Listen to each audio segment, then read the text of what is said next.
Well, hello, Dave. Hey, how you doing, Nicole? Well, I'm having kind of a bad hair day, but other than that, I'm okay. I don't get it. You say that all the time. Every time I look at you, I go, man, you look doing fantastic. I think everyone else says the same thing. How great you look. I Oh, think you look thank you. really No, I good. do not say that all the time because No, generally people my say that hair about is. you. People say that about me that I have bad hair days. No, that how great you look. She's a great girl and all, but man, that hair. Um, What a personality. can't get past the hair. No, today I don't know. This side has a mind of its own. Anyways, uh, so listen, I just keep reverting to cutting it more and more and more. So I have a hair appointment and I'm like, I think I'm going even shorter. Just get Is, rid of it. The do you get quicker it gets nervous? to blow dry, the happier I am. Now, we've talked about this before, how you did it on Baywatch, how you just went boom, cut your Yeah. hair. Now, when you did it, was it one of those where you were stressed out after you cut it, or is it liberating that, man, I just feel different? I feel like I'm in control. See, I don't take hair that seriously. It's hair and it grows back. So Yeah. I mean, I've had really short hair, I've had long hair, I've had it all. It just comes right back. So for me, I don't, and I only get it done by people I trust. So there's really not ever any like catastrophes. I don't know. I think people are very serious about their hair, and I don't get that. But I guess I have good hair. I've always had good hair though, so I'm talking from You, from you kind of a know, blessed spot. But I think it's usually women that, obviously, the hair as far as cutting it and making a major move. For guys, it's only how short you can cut it. I not all remember guys. Some guys have not very long hair, they do. Some do have long which hair on I do not purpose. get. I am not a fan. This is an embarrassing story, but around the time when I met you in the 80s, I always had short hair because I played sports and I wanted shorter hair. And then all of a sudden, half of my senior year, the last half of my senior year, I was just playing baseball and I said, I'm going to grow it out. And I've Oh, never had longer hair, but it was mullet time. So I went with the whole, oh, the mullet move, which is bad, business in the front, party in the back. And I kept it for a couple years, and I was really proud of it at the time. And look, it wasn't ridiculous then, but at the time I was like, I'm doing it. I couldn't believe I was growing my hair out. And then, quickly I got married and I cut it she off. cut it. She was like, No, cut no, that it was shit. my it was Oh, no, it was my idea to cut it because I was like, these pictures are gonna last forever. What if the mullet's not in style? And thank God I cut it. But I facts. remember Nicole, I remember sitting there when the lady was cutting my hair, and I just started sweating. I was so upset that I had to cut my hair, and I've never grown it back like that. But it was one of those where I've never done it. So when women go from long, let's say middle of their back to let's say the length you have, it's a drastic decision to make. Okay, I have two things to say. One, Dave, what does your hair look like when it grows? Like, does it need groom, or is it just straight, or is it a No, curl? Like, what it what goes goes on with your curly. hair? It It goes goes curly. curly. So Yeah, I did didn't cut my you? hair for one full year in 2020 during the pandemic. I just let it go for a year. So in order to have a mullet, did you have like a curly mullet, or you Yeah. straightened it, or what was the No, deal? no, it was kinda curly. Okay, that's weird. I don't think that really quite qualifies as a mullet. I'm not sure.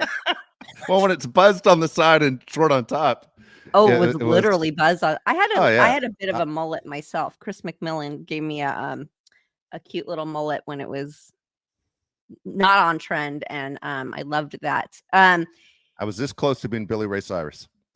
Oh, achy breaky hair. Oh my god, Dave, I don't see it. I know. I You're don't never gonna see see pictures. You're you. never gonna see pictures. No, I want to see pictures now. Now I need pictures because the mullet is back though. I mean, people really are rocking that, Uh, or it was oh my back gosh. last year. So Oh yeah. my gosh, that's so funny. Yeah, I give you credit though. You're brave. A lot of people will not do it, or they cut their hair and they just start crying. I've seen women who just cry and hate it. That those the hair is part of their identity. That's weird. I remember one time cutting it from very long to super short and it feeling a little weird for a moment, like a Yeah. day, but it's just like because something on my body completely changed. Um, but it's like so freeing and so amazing when the less hair you have, oh my God, the In easier. and out of the shower, much easier to rinse your hair out. Yes. And you know me, I'm like, I don't put a lot of time and effort into my glam. So the quicker it can get done, the happier I am. So that's, I wonder if our guest ever had a mullet. We're gonna have to ask him because he falls into that category that he might have. I'm guessing And yes. I say yes. You're gonna say yes? Okay, I think I'm gonna so guess too. yes. I'm kind of feeling like possibly. But we've got a great guest. You will all know him mostly from Family Ties as Skippy. He was in our in our living rooms day after day for years, and he's just such an all-around funny, good guy. So let me introduce Marc Price. Dave, Nicole, I have breaking news for you. This is no joke. Here, check this out. That's in Hollywood. Do you guys see it? Is that a tornado? Is that a dust devil? Devil? What is that? It's a fire. It's billowing smoke from a building in Hollywood. It's probably just a fire, but in light of what's going on right now in the world, it is so freaky to see that in your hometown, knowing that the world is ablaze with World War III. Oh, no. Yes. It's a crazy new world we live in. I went away this weekend and the war started. And when I came back, it all felt different at the airport. I bet. I'm just sort of sitting here with my mouth wide open. And what's surprising me the most is the younger generations that are like pro this war. That's what's I don't scaring the understand shit why out so of many me. people are pro-war other than the news. Every news channel, whether it's Republican or Democratic or whatever party the news appeases, it's everybody's pro-war,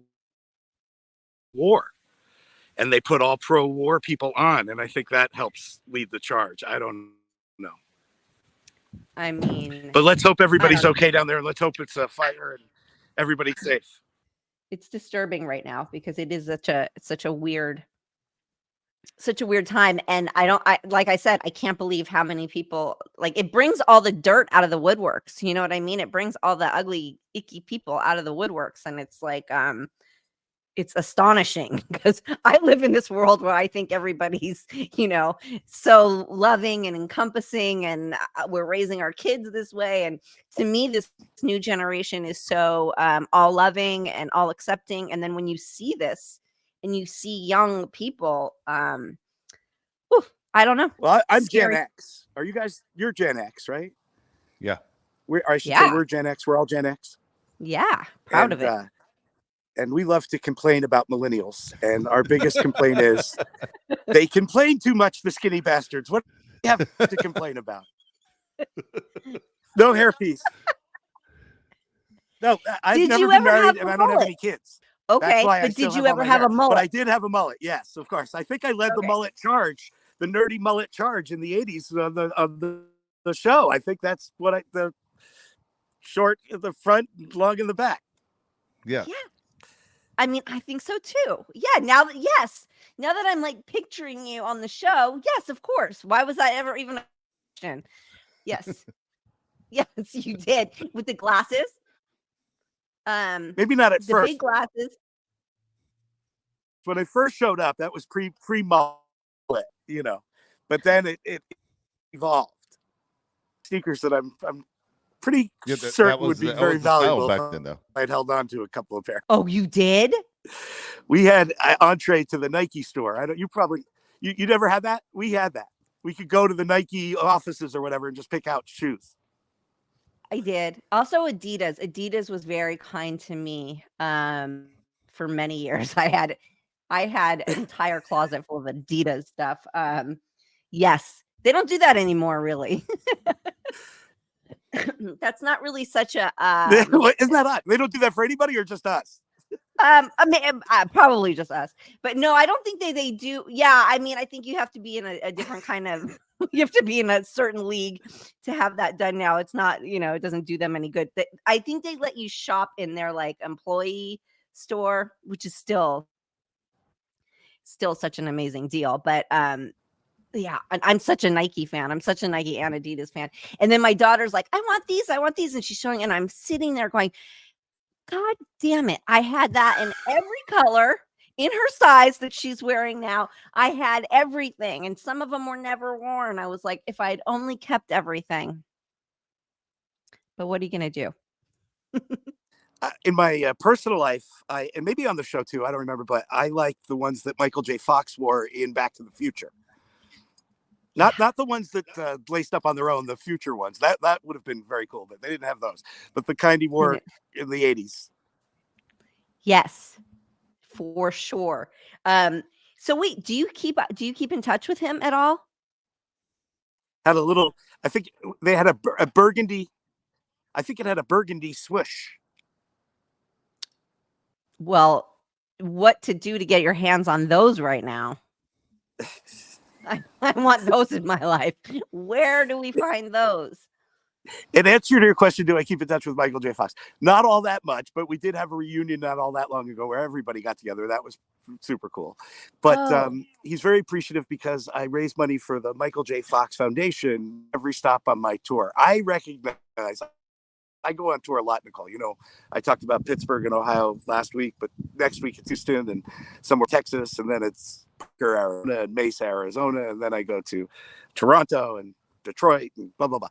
And I wouldn't be doing that if it wasn't for him. I'm pretty convinced it's his charm and his star power and my proximity to him that even allows me that gift of being able to tour the country. You know, that's people amazing. love that show. You know what? Because people love that show, but you stood alone for yourself. You definitely are a character everybody loved. When you talk about the Michael J. Fox Foundation, I just recently, we're still shooting, we just are editing now, but a Baywatch documentary, and we're working with the Michael J. Fox Foundation because one of our lead lifeguards, Michael Newman, has Parkinson's for the past 16 years, and he's coming out with that, and we explore that and talk about it in the documentary. And that was part of the deal, is that some proceeds will go to that foundation. So yeah, very close to the heart. They're very good about, like, if you go to teamfox.org and you make nation, 100% goes to research and so forth. None of that goes to salaries. They have other means of donations and things that take care of their salaries, but even those they keep to like 20% of that side of it. I'm not sure how it works exactly, but I know they do a really good job, and they even just had a major breakthrough recently. So they're all very hopeful and excited over there. Oh, good. That's good to hear. News. Tell us about your class in the creek. Did you say it was in a creek? Because I love a creek. A class in a creek? Is that what you said? Didn't you say in a river or something? Did you say that? No, I know what I said, but it wasn't. I don't take any classes. I graduated. I never graduated, actually. But I thought maybe you taught a class. I was with now. That you taught a class. That would make sense. Yeah. Clearly, you don't know me very well. I'm not the teacher type. But no, I like to go camping, is what I said. And so what we have a mutual friend, I guess it's fair, Dave, that we should share this. And that's Mindy and Mindy Molinari. Are we supposed to? We can share all day long. We love our Mindy. Full name and all that. I don't know. People are going to stalk her now online. Maybe. And we love she's fantastic. And we work together. She helps me keep things organized with my tour schedule and stuff. She's kind of like my manager, my agent, my PR person, and my, associate that runs the CEO of the company. She does it all. And so when sometimes doing business, I love to go camping. And my favorite thing in the world is when I have my feet in the creek. See, there was the word creek involved. So you got that part right.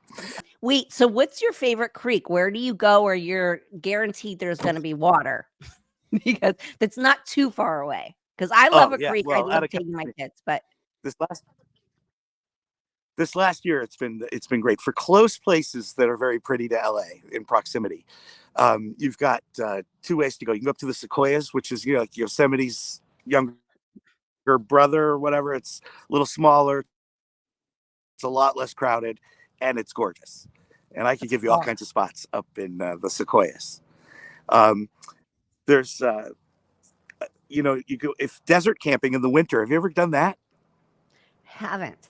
Listen, I've camped one time in my life. camped once. Well, I never desert camped in the winter before. I found a love for it during the pandemic, when we were all off and I couldn't go perform it or anything. And they're up the 395, like on your way to Mammoth or Tahoe. That you've gone up to Mammoth before? Yes. So yes, that road there, there's some amazing stuff just to the left of the 395. Incredible. Mount Whitney, which is one of the highest. I think it might be the highest mountain in the United States. And the you go from the desert up into the mountains and it only takes like 10 minutes and it changes the weather. It's like that place in Palm Springs, right? Have you ever done that where you're like down in the desert and it's hot and then you take that gondola thing up, and if you survive the gondola ride, you are at like the highest point in Southern California or something like that, and woo, cold and you are dizzy and all of those things. I'm at the highest point in Southern California right now, in Hollywood, in Laurel Canyon. Take a look at that, guys. Yes. I lived in Laurel Canyon forever. I lived there for a long time. I miss it. You know about the rich rock and roll history of Laurel Canyon? Certainly do. Jim Morrison. Yes. They wrote the song Desperado in part across the street from us. And this property right here, this is where the Doors lived. Not the Doors, sorry, the Byrds, the rock group, the Byrds. I was gonna say Chris the Doors. Hillman. They were down there on Laurel Place, huh? They were down there. Jim Morrison was right behind that country store. They called the country Did store you ever watch the movie Wonderland? Yes. I think I've seen them all now. There's a great movie about Laurel Canyon called Laurel Canyon. And that one's with Frances McDormand, the fictional one. And then there's a few documentaries. Yeah, the documentary ones. Those are the ones that are scary, though. It's like, oh, they're a little chilling. They're a little bit like, oh, I was living right there. But yeah, such great history. Where are you headed next on the road? Like, I want to. By the way, I'm happy to report that fire is completely out. Oh, good. We are not a city at war. Thank you, Captain Price. I guess the next place I go to is Houston. Is that next? Houston, and at a place called Hungry Like the Wolf. Oh, I like it. It's an 80s themed venue. And where else am I going to be? The big ones to promote are Jokers in Toronto, because we're having a big Michael J. Fox there in November. I think it's Thursday, November 16th. I might not have nailed that one. It's with myself, and it's the guy Steve Heitner, who was on the show Seinfeld. He played Kenny Banya, the guy who says, "It's gold, Jerry, gold." Yeah. Oh, I love that. Mark, tell us something about, like, how did you land the role of Skippy? Like, what was this? Did you get this interview? Because I remember what auditioning was like back then. Did you get this audition and you were like, you fit it, or you had to work, like you had to create your character? Like, what? Tell me about that process. Well, I was very young, and you know how that goes. Sometimes when you just show up in town or you're just starting your career, you got that like beginner's luck working for you. You know what I'm talking about. It's like you don't even know. You're far from bitter. You've got all the possibilities. Yeah, there's no jaded, all the hope in the world. Nobody knows yet what's going to happen next. Like, you could go on, I'm the biggest star ever. They don't know. It's that possibility is a very valuable thing. I tell newcomers that all the time. I go, you got to trade on that. Anyway, I did I got like a few sitcom roles. I did a commercial in the story. I got a few sitcom roles, little guest roles. And one of them was on Family Ties. So my first Skippy role, it was just a guest spot. It wasn't like everybody in town was up for it. It was just a one-time role in the first season of the show. And they called me back to do another. And then in the meantime, I did an episode of Merv Griffin as a comedian. I was a little comedian kid. Did you know that? Well, I did know that you were you are a comedian. I did know that, because I also wanted to ask you about Last Comic Standing, because that for me is like I'd poop my pants. So we'll get to that. But yes, I did know you were yes, I did know that. My dad was a comedian, so I followed in his footsteps. I like to say we're both poor decision makers. But he taught me how to do stand-up at a young age. I used to go on stage with him and stuff, and he was very popular. He had been on the Ed Sullivan Show many times, and he was on the radio with Fred Allen in 1940. He was 50 when he had me. So he's no longer with us, but he was an older dad. But he took time with me to teach me about comedy and bring me to the comedy clubs as they opened and stuff. And so by the time I was 14, I went on the Merv Griffin shows. I was like a little Catskill comedian almost. And NBC noticed it, and that's how it all kind of evolved, because they encouraged Family Ties to make me a bigger part of the show. I love that. Nicole, one thing is, and again, I'm not in the business like you and Nicole or Mark, but one of the things I always notice as a fan of TV and especially sitcoms is how hard it is to get the comedic timing down. And Family Ties was great at it. You were great at it because, boom, you got to walk through a door and you got to nail it at the right time. And looking you up and reading about you, I was going to ask, how much did your dad have to do with that, as far as this is not just a joke? There's timing to that line and to the delivery to have you ready to go to keep the scene moving. A lot of it was my dad and all the guys that I hung out with because of him. I would hang out backstage with George Burns or Milton Berle and guys like that, and bring them their tea and watch the show from the side of the stage and that kind of thing. So that was the beginning of a great education. But what about Michael J. Fox and Meredith Baxter Birney and Michael Gross, and even Justine Bateman was a natural, and I'm going to mention every cast member now, and Tina Others. They were all fantastic, and everybody, I learned from them. I would sit and watch them. I had a very small role on the show. I was the neighbor, remember that? So I had a lot of time to watch the main story before I was needed for my little appearance. And so I would that was my college. I never went to school, never paid attention, I dropped out of junior high. So well, listen, you got the best school. You got the best school money cannot buy. Let's be honest. Like where you grew up and who you grew up around, like you couldn't. It started early. That. My dad's friend was the guy who played the grumpy dad on Laverne and Shirley, Mr. DeFazio, if you remember that show. Of course. And so I went to go visit when I was 12 years old. I went to Paramount Studios to visit him for the day. And I loved it so much. And I watched Laverne and Shirley work through a physical bit and figure out how they were going to do it. And I was just so enamored. And he saw that and he said, "Hey, you want to come back every day this week?" And I was like, "Yeah." And he says, "Check everything out. And if anybody, you're Phil Foster's nephew, leave you alone." Now, this is pre 9/11. It would never happen anymore on a lot. But at that point, somehow, there I was, just there's Mork and Mindy, there's Bosom Buddies, there's Happy Days. I got to just watch it all and take it all in. And Tom Hanks, who nobody knew who he was yet from Bosom Buddies, he came over. He saw a kid on the side watching, so he juggled and did some shtick with me and everything. It was such a thrill, So that set me up pretty good for Family Ties. By the time I auditioned at Paramount Studios, I felt like I was, already used to it. Yeah.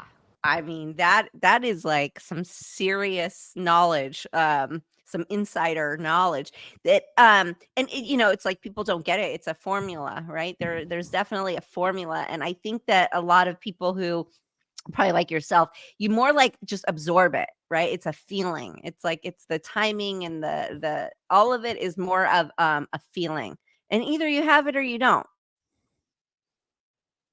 and you had it for sure. What was interesting about Family Ties is that the cast used to, rehearse throughout the week, the format well, it well. And then on the Friday, we would do 2 tapings, one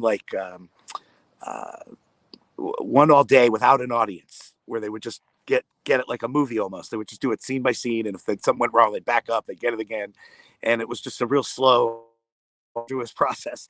But then at the end of the day, they'd be like, "Okay, we can now just go let it fly." And then we do one in front of the audience at night, and that's the one they used like 90% of. They would only go back to the other if something went wrong, or if they needed to cut something out and make it make sense, or like all of Family Ties is in front of the live audience. And it got to the point where, because everybody, again, not me, I was just, lucky to be there with them, but they got so slick at it. Michael J. Fox and all, he had all the lines, right? He had to remember a whole script every time. But he got so slick at it that they cut down the amount of time we did during the week to get to that taping, because they didn't want us to go, like, they didn't want us to lose it too soon, so to speak. So yeah, right. so they It would gets old. Yeah, it they gets cut out stale. they could cut out a day. Like they just all of a sudden we were just doing, Wednesday, Thursday, Friday, Well, Wow. that's when you know you're a pro. That's when you know you're good. Yeah.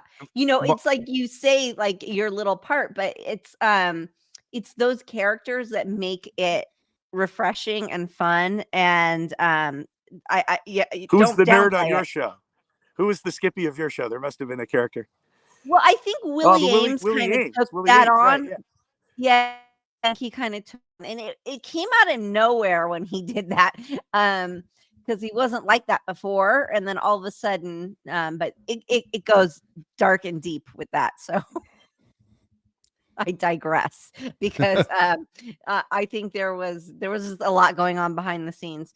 But I think I would say I think Willie was that for us. Right. Hey, Mark, I like to you thank mentioned Hollywood for all the bad behavior that makes it very difficult for me as a 80s sitcom innocent character. Thank you, Bill Cosby. I like to say, because I perform Thank you, at Bill nightclubs. Cosby. Thank you, Scott Baio. Thank you. Thank you so much. I go to nightclubs because of Bill Cosby. Girls don't even want to touch their drinks. I have to. For real. Hey, Mark, you mentioned that there was a Family Ties reunion where everybody got together. As a fan of the show, I was always curious when the show ended. I understand every show has its run, but it's unusual for a show to be rated as highly as yours was to end. I believe at the time you guys were still the number 2 show in the ratings, just behind the Cosby Show. And then there were, all these rumors that Meredith Baxter Birney was jealous of Michael J. Fox, and that's not the way the show is supposed to rumors be. not It was true. supposed to be the Everybody was parents. ecstatic, Of course, about Michael J. Fox. Everybody loved Michael J. Fox. Everybody loved the fact that he was the biggest star in the world. Everybody knew that was the thing that, everybody was ecstatic about that. I promise you that. There was nobody that was upset that he was as good as he was and that everybody gravitated towards him. Like that was the greatest thing ever for our show. But the secret that you might not realize, that most people don't realize, most people think exactly what you just said.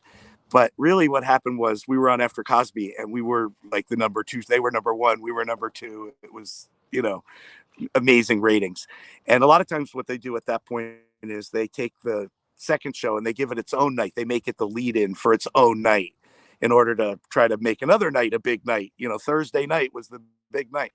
And so they put us on Sunday night and we were on opposite Murder, She Wrote.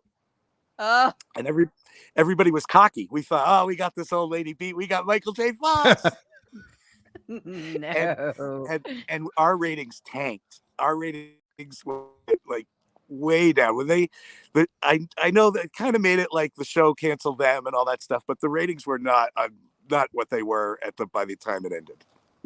But they kind of say it at that. We don't want to take it to because a lot of shows when they go to that 12th year or whatever, it's kind of it's never the same as it used to be. You know how that goes. Yeah.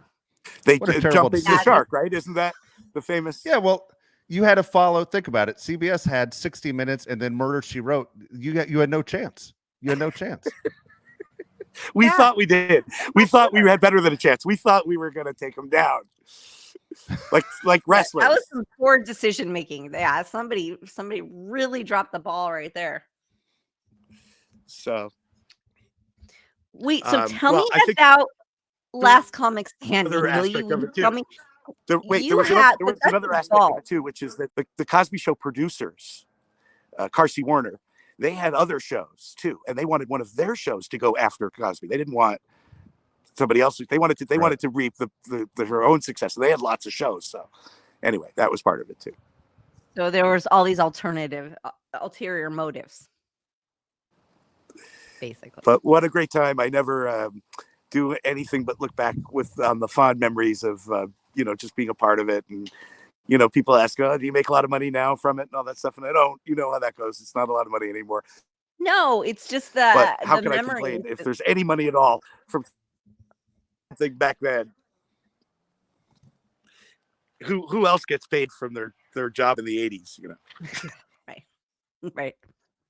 Right. But who gave as much? Oh yeah, I just got my check from Denny's for $4 from the 80s when I used to work there. So one of the things that we're striking about right now is to get paid for, like, the streaming platforms don't pay anything to the actors. Is that true? No, I get paid for it. But I also, when I was on Baywatch, the cast and we all did like a class action lawsuit early on when streaming first became a thing. So I don't know if it's because of that lawsuit that we get paid or if we're actually like getting, money out. But it's, it's just funny because I'll get a stack of checks in the mail and I'm like, oh, somebody's streaming the show. And they'll be like great paychecks. And I'm like excited and I'm stoked. And then other times I'll get a stack of them. Then they're like for 4 fucking cents. Yeah. I don't know if the average. I want to put it back in the mailbox, like return to sender, return to sender, return to sender. So they spend more on the stamps than they do sometimes on the actual check. Yeah. That's what I say. Like the ink, the envelope, the stamp, this all has already way bigger than the check. And then never mind everybody's time. Yeah, so none of that makes any sense. Even my 12-year-old said to me, why wouldn't they just keep all the checks and then write $1 check? Like write a check and when it becomes dollars, why are they writing checks for cents? And I was like, I don't know. I can't answer that. It's bizarro. Donate it. Just donate it to charity or something. Right. Or is there still that bar? There's that bar Residuals, right? There's a bar in Studio City called Residuals. It was around when I was a kid. I was too young to go in there. And if you had a residual, you know what? check, I saw it. It's at a different location. I saw it recently. It's still going. Oh, you did? It's still. I love that. It's still around. So you would take your residual check and you could get a drink free if you signed over your residual check to them, no matter what the amount of it is. So it was like this actors hangout, but I was too young to be part of the club. I'm not too young now. You'd have to sign it over to them. I think they on the wall. You think what? They hung them up on the wall. I think they hung them up on the wall there. They have a collection of them. Yeah. Yeah, because they were all right, guys. Restaurant. Okay. Are you done with us? You No. I wanted to. Is there how Casper wants to go to the park. Mark is done with us. We're all headed to Residuals. Mark, I'll meet you there in about 20 minutes. Mark, thank you so much for joining us and sharing your story and your good energy. We love you and continued success on the road. Thank you. And we definitely anybody want to check out the Michael J. Fox Foundation, Mark's upcoming shows. All of it is good stuff. You know where they go is ijoke.com, ijoke.com, ijoke.com. That takes you to what I'm up to and all the different upcoming stuff. And Dave, thank you. It's a pleasure to meet you. And Nicole, pleasure meeting you. Wonderful. You're always an inspiration. You always make things happen. You're a you make things happen. I do. I feel okay. Thank you. I'll take that compliment. I will. It's inspirational. It's take that compliment. Thank you. That's kind. Thank you, Mark. Love your guts. That's the opposite of hate your guts. It's a very loving, positive thing. Love your gut. Love your gut. Love your face. Love your guts. Oh my goodness. Oh my I gosh, always say that. That's funny that he just said that because I always say that to people, my friends and stuff. Okay, I love your guts, or I need to see your face. Oh my gosh, he's a good guy. He's a really good guy. You know what's interesting is whenever I've watched him, and whether he's doing comedy or he's doing a sitcom, he always has a ton of energy. And I've always noticed that even Nicole, when I used to go to tapings of Charles in Charge, when I would see you, and I would say everyone on the set has so much energy. And then everyone who sits in the crowd that watches a live show, they run through their mind at some point, could I do what they do? And when you see that energy and the way that you're able to bring it out, I understand it's part of the job, and that's not the way you are all the time. It's exhausting to be that way, but it's really a skill that a lot of people don't have. Well, you know what I'll say to that is that the audience actually brings that energy. So you're just feeding off what you're given. And that's a reason like I love doing plays and sitcom TV shows it's my favorite thing to do because you feed off that energy. It's not, I didn't make that energy. I was given that energy by you, the audience. And when you can feel that, it's a special thing because you might be exhausted, as you know. I mean, I definitely was exhausted come show day and tape day. And you walk out there and people are so happy to see you and they're for you and they want it to be funny and they're laughing. And I don't know, it gives it life, you know. It's like that Yeah. second, third wind that just naturally happens. So that's not something I manufactured. That's something that was given to me by the audience. You know, so when you do things in front of a live studio audience, and there aren't a lot of shows that are like that anymore. You know, it used to be there a ton No. of them like that. When you're doing it through a live studio audience, when you're there and you guys say a line that's supposed to get a laugh, can you tell when the energy is really there? Like the audience thinks that that's funny, or do you feel like at times, all right, the audience knows they're supposed to laugh now, and it feels kind of fake? Like I imagine the producers feel it; they know. Okay, so, way back in the day, like when I was doing it was organic. So either they laughed or they didn't. And then I knew if a joke worked or it didn't. And sometimes the writers would have a backup joke on hand. Like, Yeah, so say it didn't work, then we try a different one. That didn't happen very often, honestly, because when you're in a moment and you're sharing an energy with a room like that, full of, and those audiences were quite large, yeah, it's not also not like it is now. There was a lot of people there. So it was a lot of energy in one room. And then I think later they came up with like that applause, like people like I know that if you would go to a talk show or something like that, you would have somebody telling people like when to laugh, when to yeah, clap. There would be like an applause light. It would literally read out applause and it would flash. That's when it becomes, manufactured and not as genuine. But we yeah, didn't have that.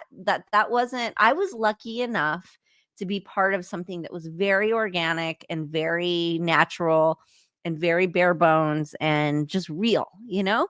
yeah. So there's nothing like that. It's like I did a play at the Mark Taper Forum when I was a kid. And I got to tell you, it's like there is nothing like that energy. And the Mark Taper Forum is a bigger venue than what Charles in Charge was.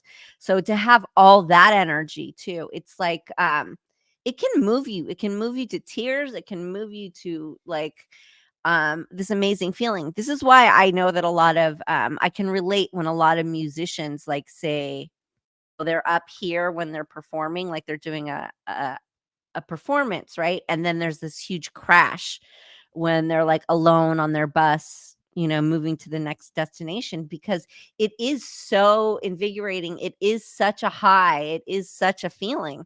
It's undeniable. So, you know, I don't know. I was lucky enough to experience it in my life. So I just feel like, and for somebody who's not an attention seeker, I'm really Yeah. not. Um, I can genuinely say I appreciate the energy of a group of people together, all rooting for the same thing, wanting the same thing. I guess it's sort of like a game, like for you when you go to a baseball game or a Yeah. basketball game or football game, whatever it is, when you're sitting on the side of that team and everybody's rooting, and there's just that genuine energy, and energy is very real. It's a real thing. So I agree. there's nothing like it. Yeah. I agree. Well, just curious, when you're doing a play compared to doing a television show, a sitcom, where if you mess up in a sitcom to cut it, let's do that scene again. And play, there's none of that. There's no eraser. We don't There's go no back. eraser. So when you do a play, or the first time you had to do a play, were you nervous? Were you going, man, I gotta get this right, like be 100% perfect?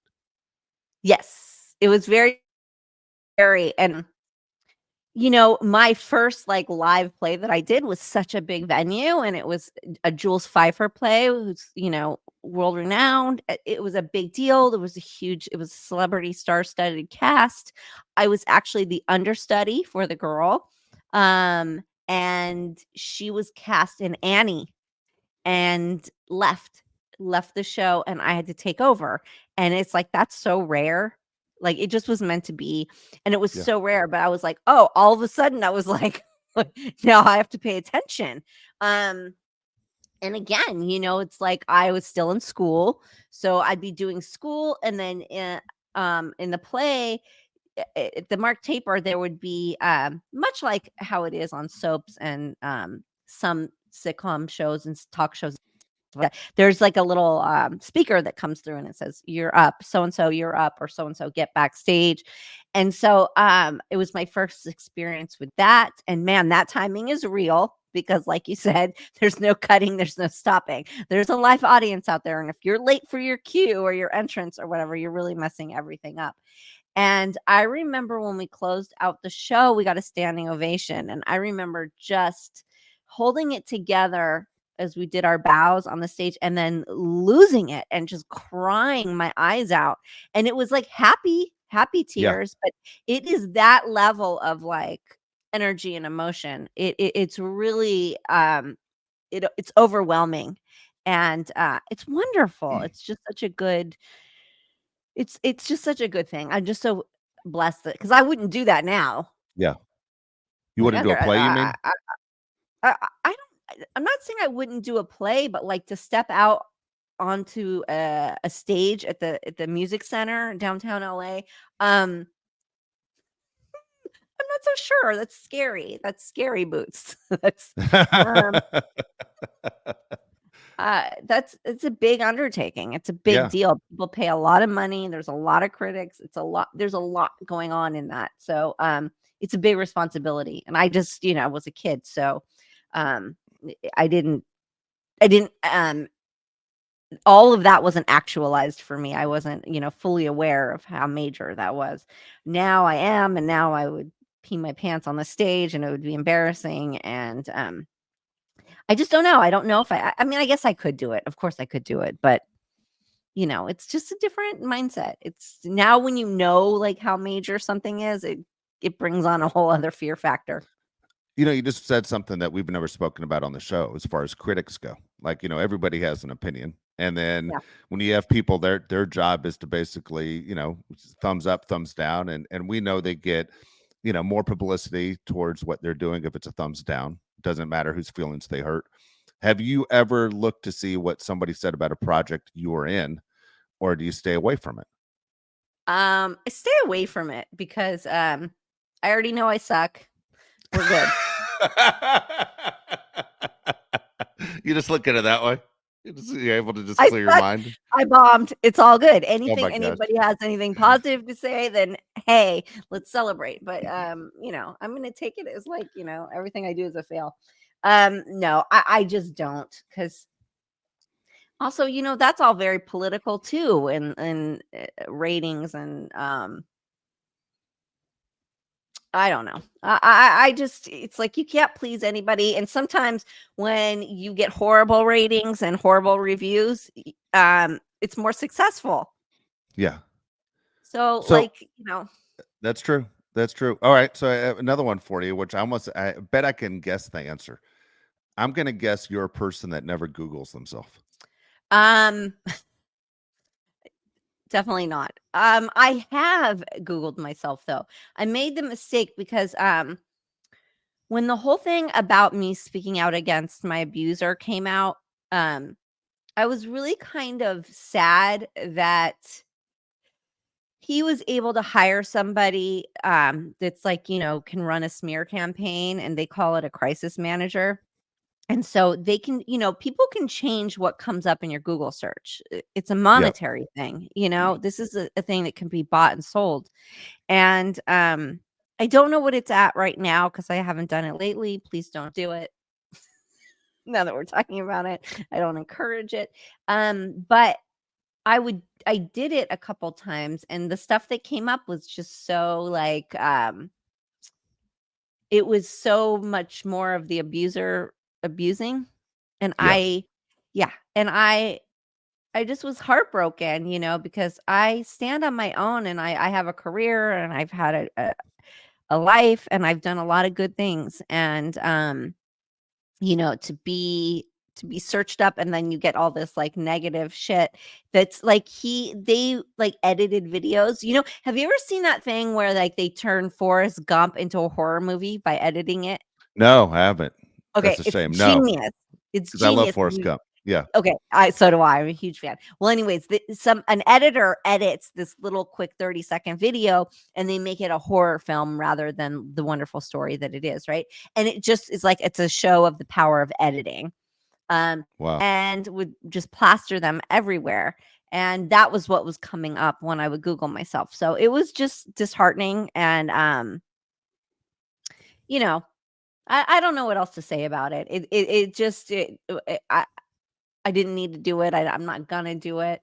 And it goes away. It does eventually go away, and other things pop up. But that's if you're a masochist, go ahead, Google yourself. The reason I asked you that question was I imagine there are people out there that are curious to know what people think about them or whatever else. So for someone like me who just did basically local radio, did some national radio, everything in there about me, I'd say 50% of it is false.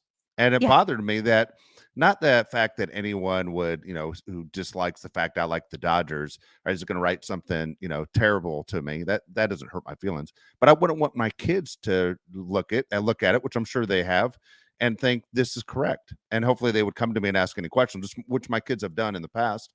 But it bothers me that you have to defend your life when it's not accurate. And I imagine you on a much larger stage has to defend their life when it's ridiculous. It's frustrating. Yeah. I have so many thoughts on this because it's like, do people really take it seriously what they read when they Google it? How much of it do they really retain, and did they really judge you on it, whether it's true information or false information? I'm not really sure anybody really cares what they're saying. People already have their preconceived notions of you. You're right. Just like they'll forgive an abuser because they love them so much, right? And they hold them in their heart in a certain place, and they can't imagine that this person would have done something so bad, right? Yeah. Believe the negative. So it's sort of that same thing too. It's like people will believe what they want to believe. And there's so much misinformation on the internet. We talked about this before. I mean, even when it comes down to like my financials and my life and like what I've done and chosen to do with my money, it's so much of it is so false out there. And at the end of the day, it's nobody's fucking business. Exactly. So like, I don't even know why you're looking it up or reading about it. Does it make you feel better? Great. If a sad story about me makes you feel better about yourself, then have at it. I'll say this. I'll say this. I've never Googled you before. And you know why? Because as I tell people, I know her. I don't need to Google her. I know who she is as a person. Number one. Two is I know what's wrong, what's false about me.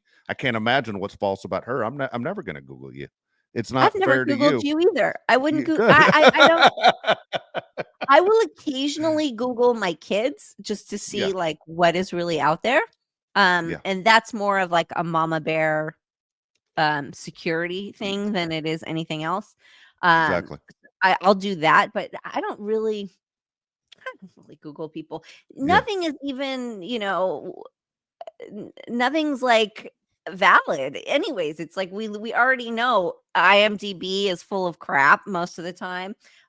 Wikipedia, you can go on there and change it. Although I do find Wikipedia to be a little bit more reliable than IMDb. But you can go on there and make edits yourself. It's just, and listen, it's like,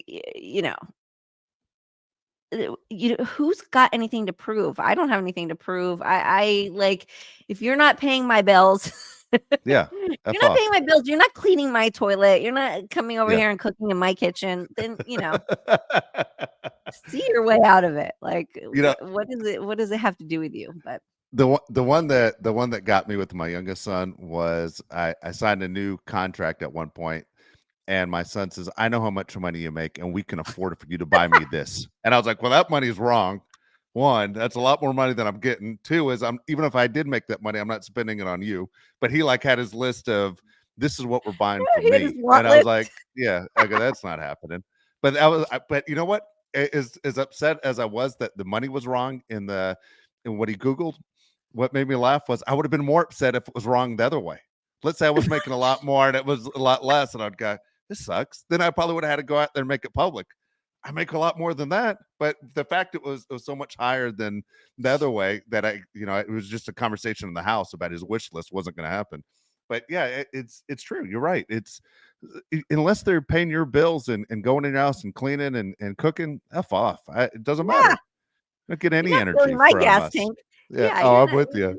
Yeah, get out of here. Oh my gosh. All right. I got to ask you as we move on into, what you're watching, because there are two things I got to ask you about. Okay. Real Housewives of New York coming to an end. And Yeah. for me, I was very disappointed in the season, almost like nothing happened. Nothing happened. And I thought the casting was bad, even though everyone's saying, I'd say everyone, you're hearing a lot of people say, oh, the casting was great. Where?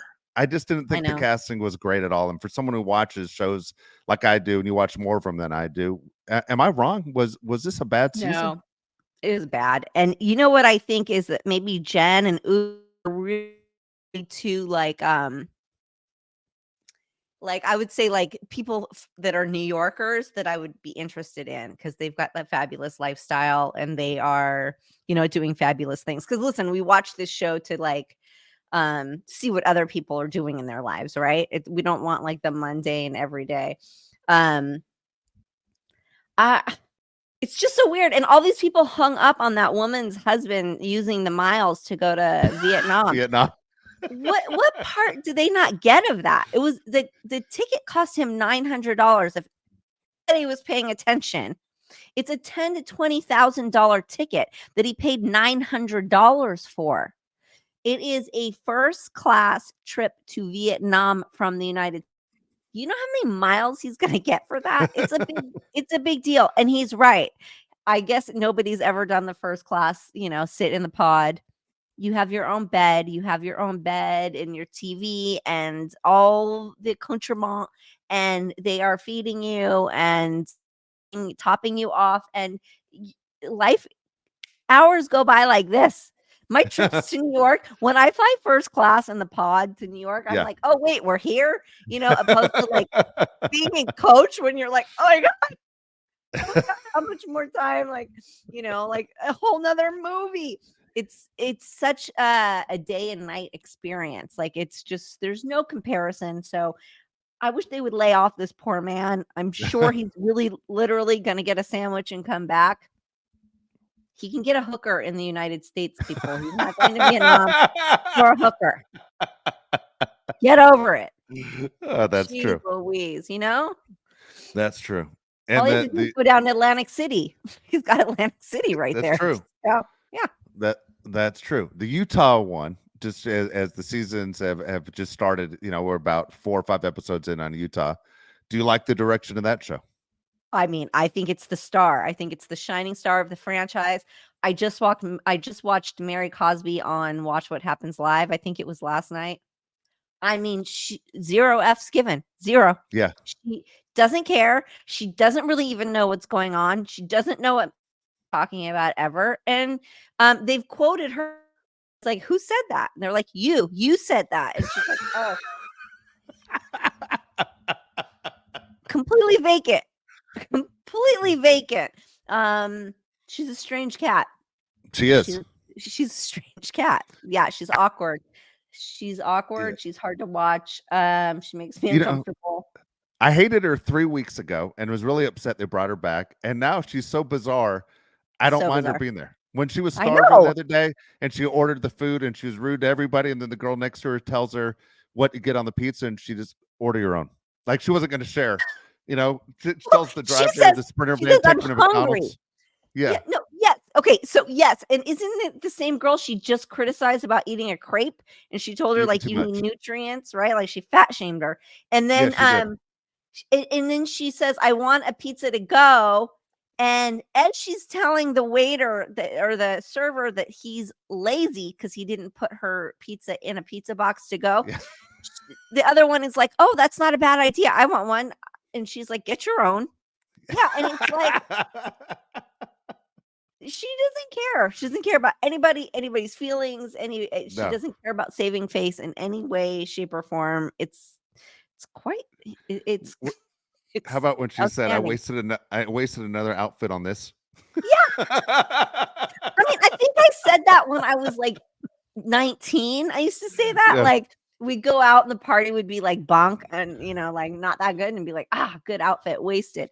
I mean, that is like, who says that anymore? But I mean, yeah, she's wild. But her hair's gotten better. Her wigs have gotten better at least.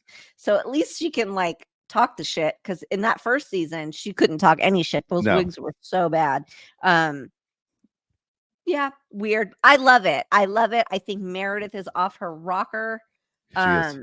Really off her rocker, right? Like, and that accent comes out again. And I'm like, is she drinking, or is that just what happens? What's going on? And she's kind of a bully. She's a bit of a bully, isn't she? Very much so. Yeah. Very much so. I don't like when it. she told the story about the car accident, that you're thinking something horrible happened. Like she's showing her friend and thinking someone died in this car accident as she's telling the story. And then you hear, we just crashed into a snowbank, which looks like when they show it, looks like they drove into a pillow. Yeah. And it changed my life. It was life changing. And I'm like, that was the worst story I've ever heard. Like, what are you talking? There was nothing to the story. I mean, if she can have a come to Jesus moment, I'm happy for her. She is a strange, strange woman. She might need a few more. That's all. Yeah, that's all. All right, let's get to your mailbag. How's that? Okay. All right, Nicole's mailbag again, perfectlytwistedpod.com. You have a question for Nicole, and we have a bunch of them coming in. We're going to try and get to as many as we can, but people have been great on sending questions in, so we're going to try and bring them up when we can. This one's from Jackie H. It says, Nicole, were you a fan of the TV show Lost? I never watched it. I've never seen it. I didn't either. All right, good. I don't feel like an idiot. No. If you don't watch it, I'm glad I didn't watch it. That's how I feel. I've never seen it. All right, I'm sorry, Jackie. Now there's no opinion. I know. Sorry. Right. Here we go.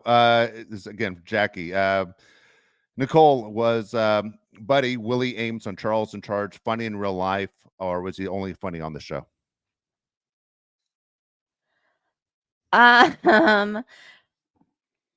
Okay, this is touchy. This is weird. I guess only funny on the show. He's a very serious guy. Really? Like, yeah. Super serious.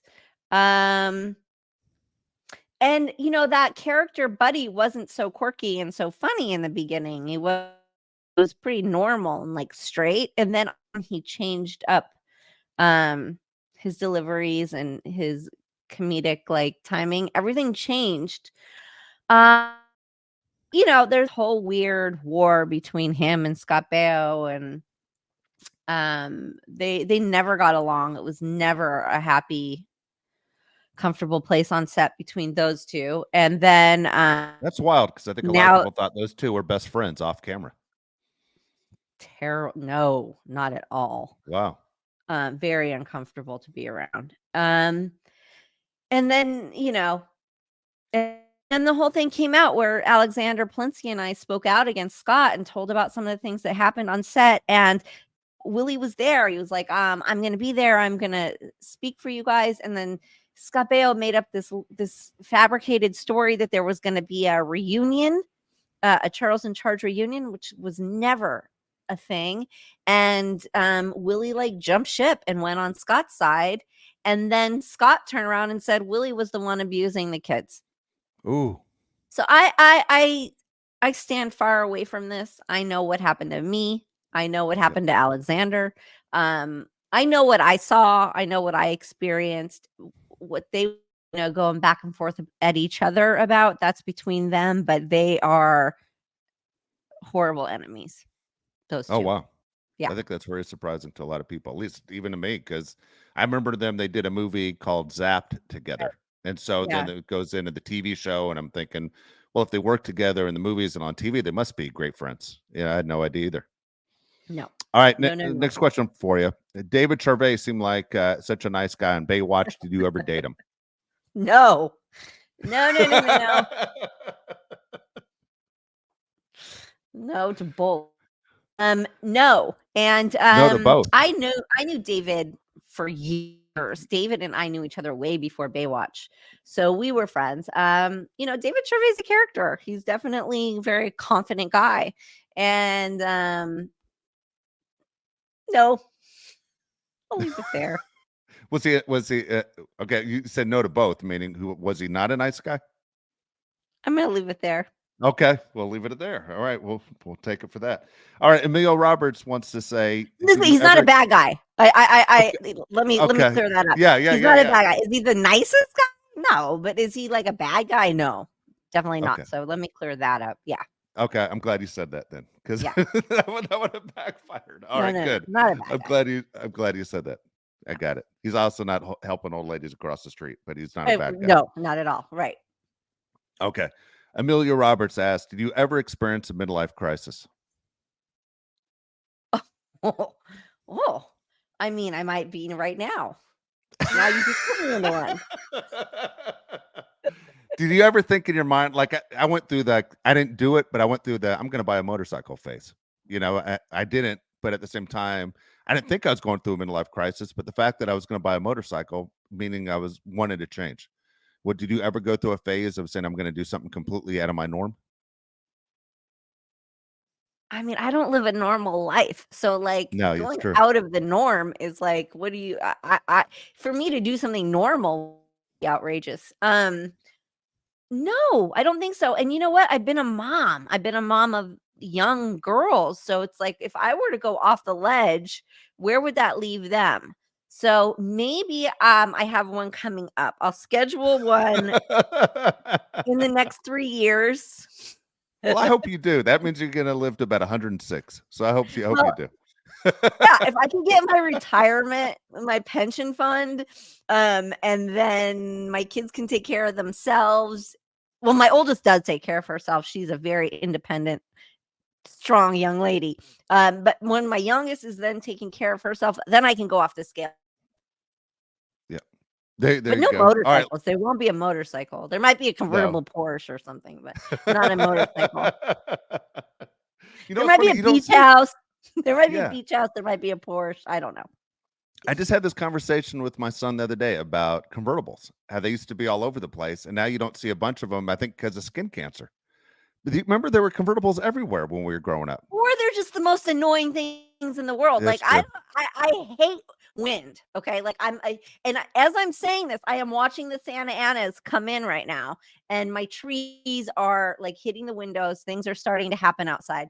I hate wind. I don't like it. So I'm not a big convertible person. It's not, I like it for a look. I don't like it for the feeling. When it's parked in the driveway. But did you see those new Jeeps have come out with those really cool soft tops that move back and forth? The Broncos too, I think, have it. And they're doing this like half where it's like the back half of the car opens up. I don't know. No, I'm not a big convertible person, but I do love a convertible Porsche. I saw this guy driving a 87 Porsche Carrera the other day. Where do you remember where just like two little windows would come off? My dad had that car. Yeah, with that Target top. Gold. Gold. Loved it. Yep. Oh my God. I wanted to, and it was that like old school yellowish beige color. Oh my God. I was like, it's funny. My dad had a yellow Porsche. That's funny as hell that you just said that. Oh, that's a class. I love that car. And then when I got my driver's license, he sold it. So there's no way I'm gonna let you drive this car. Yeah. Like. Yeah, that was it. All right, last question for you. We'll get you out of here. Did you enjoy doing this show? What not to wear? No. So, like most reality shows, it's very produced, it's heavily scripted, it's all of these things, and you basically set yourself up to like be ridiculed, and in return you get like you get a paycheck, okay, you get a trip, and you get a full new brand new wardrobe, complimentary wardrobe. So it's like you do it for those kinds of perks and those kinds of things. You don't do it because it's fun. Yeah. No, for people to sit there and tell you look crazy. But then it's also like, there is some fun to it, to going like, okay, what are my bad outfits going to look like? Yeah. What am I going to do to like because they shoot this like stuff beforehand of like your terrible outfits and what bad style you have. So that's fun to make that up and do that. Easy, fun. I don't know. These shows are funny. Reality TV is funny. I don't know. But, yes and no with that show. Okay. Good deal. Good deal. All right. So again, if you want to get a question in, perfectlytwistedpod.com, look for Nicole's mailbag. You can ask a question and we'll try to do our best to get it on the show. There we go. Yes, thank you. And thank you for the good questions. And I appreciate them. Don't forget to subscribe, rate, review, all of the good stuff. Let us know what you're thinking. And you all have an amazing week. Make it a good one.